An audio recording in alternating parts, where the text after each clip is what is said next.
they sent me into graves registration. They needed people in graves registration, and they sent me to a town called Uncle, which was right on the Rhine River. Remember when that was? Ah, it was right. It Sure. was like June or It was June probably of '45. It was probably in June. Yeah. So you're Yeah. still in Germany, in a town called Uncle. Yeah. Well, that's where I went to graves registration at. Went to a town called Uncle, it's right on the Rhine River, and it was about maybe 10, 15 miles north of the Romano Bridge. So I don't know how those fellows ever crossed that. I've often thought of that poor lieutenant and his squad that had a platoon that had to cross that bridge, because as you cross that bridge from going east into Germany, it went right into a tunnel.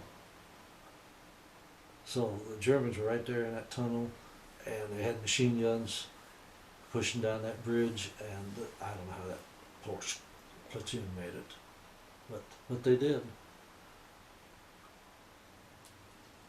So how long were you in Graves for registration? Till I came home. I was in it for quite a while. So it was very interesting, because it was how we got all our soldiers back, dead soldiers back to off of foreign land. See, we would never leave any soldier buried in Germany. They were shipped back to France. We did. We set up we had a company. I got the job as a transportation officer, so I had a pretty easy job. But what you would do, you would send out. You had a information squad that would go out and hang up posters and that telling you that graves registration is coming through to try to locate any dead Americans. And then you would have another group that would go into the town and see the burgermeister and the town officials, and they would tell you where, if they had any or not, where they were located. And then we'd send another squad group of fellows in that did the digging. They would get German civilians and make them dig down to within 6 inches of the body, and then the Americans would dig the rest of the way.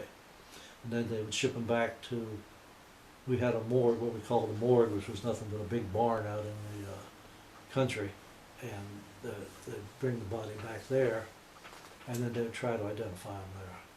A lot of them were pilots or airmen that had been shot down in the first part of the war.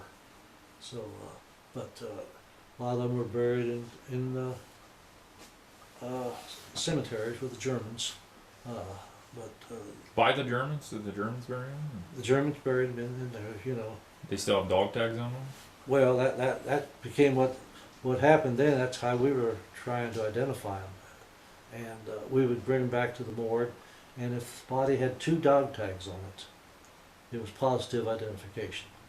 If it had 1 dog tag and 1 bracelet, which a lot of us wore during the war, was these bracelets with a name and serial number on it, that was positive identification. Otherwise, it wasn't.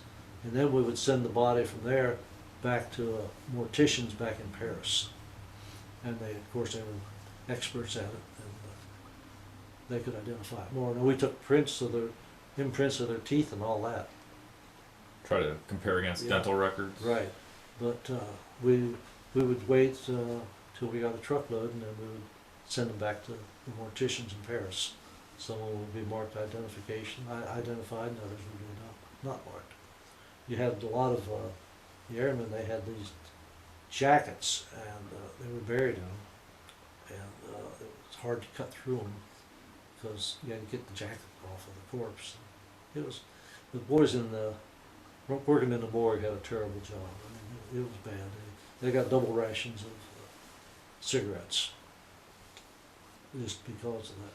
Did you have to help with the digging or the No. moving or anything? No, like I said, I was very fortunate that I was assigned to the transportation. All I do is take care of the trucks and the jeeps.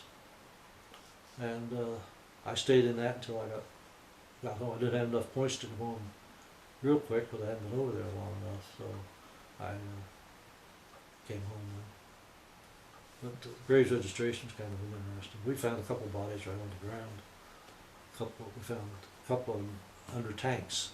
They'd crawled under a tank, and that's where they were. And we found one up in a tree. So it was kind of gruesome, but as you say, you're young, so war's for young people. It's not like it is now. What was the date that you got discharged? I got discharged on the 28th of August, 1946, yeah. When you were in Europe, after the war, did you get to go visit any place? Oh yeah, well, I said I was in Graves registration until that, but actually I got sent from there to one of the cigarette camps, Camp Chesterfield.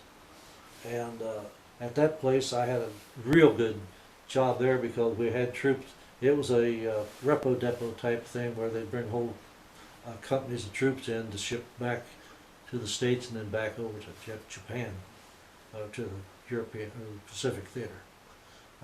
And at that time, I had a lot of time to travel around. It's every once a week we'd send a truckload of GIs into Paris, and they had to have an officer with them. Well, we didn't have that many officers, so I'd volunteer all the time and go because I loved Paris. So How many times did you get to go? I'd have cigarettes, and I didn't smoke, and I had a ration of cigarettes. I got a carton of cigarettes a week, and You I'd just go trade there them, and I'd go in there and sell them. Golly.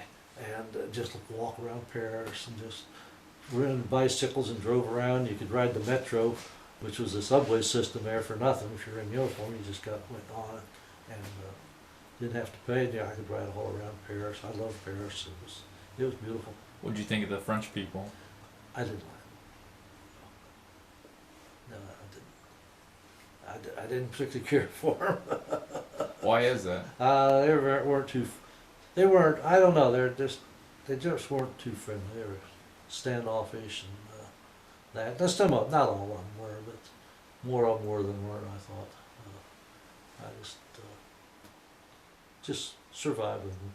Actually, the people in Paris are a little bit different than it's probably like our New York City.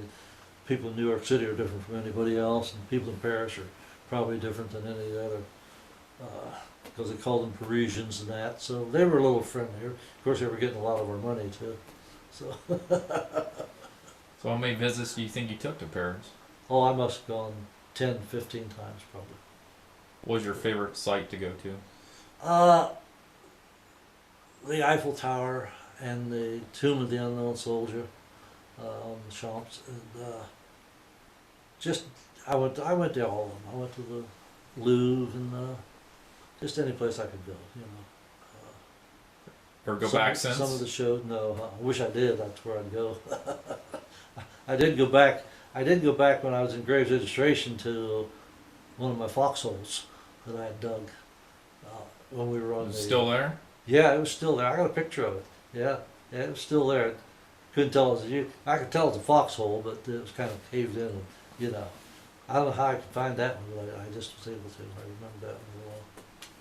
Besides Paris, you ever visit any other cities after the war? No, not really. Can't think of any that did. Went down to Munich once or twice, but that was all. I don't remember that much about it. You have any problems with the soldiers getting a little crazy once they got into the town? When you went into Paris, the truck dropped you off, and you told them to be back at a certain time, which was, they had 2 days there, I think. And the truck was going to leave at a certain hour, you better be on it.